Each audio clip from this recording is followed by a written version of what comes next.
5.5%.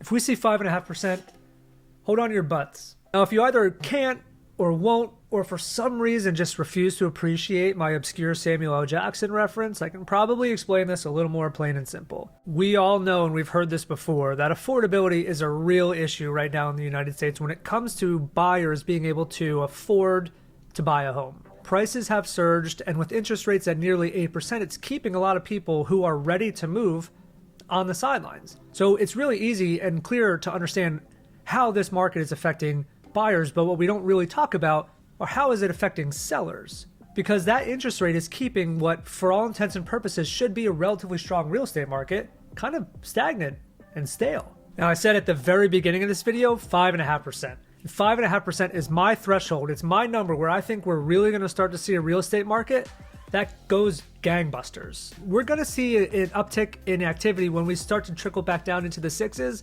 but 5.5% is really when we're going to start to see people jumping in from both sides, sellers and buyers. And here's why. Less than 10% of all mortgages across the entire country have an interest rate right now above 6%.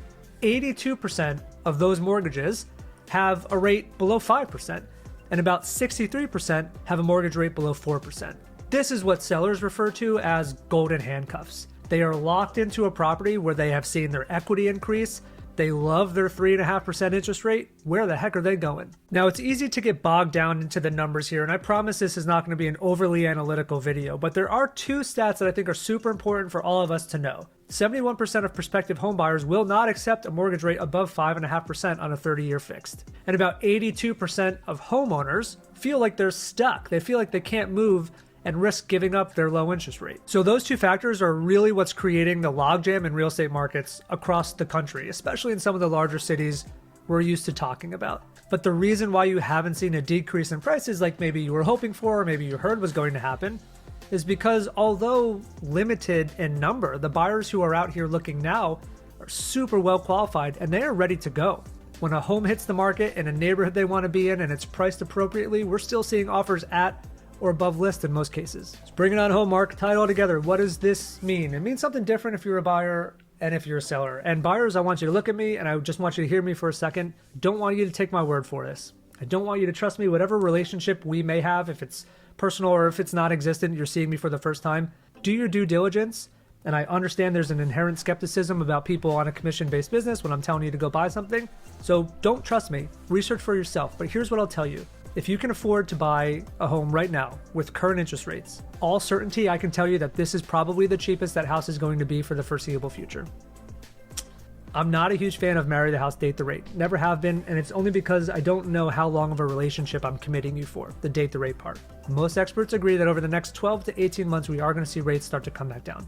When that happens, just like we talked about all video, we're going to start to see more buyers enter the market.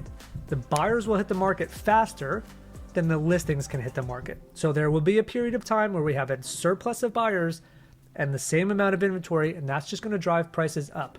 In certain areas of Washington, D.C., if you're looking for $1 million home, that home now, we can get you a discount down to $950, $975.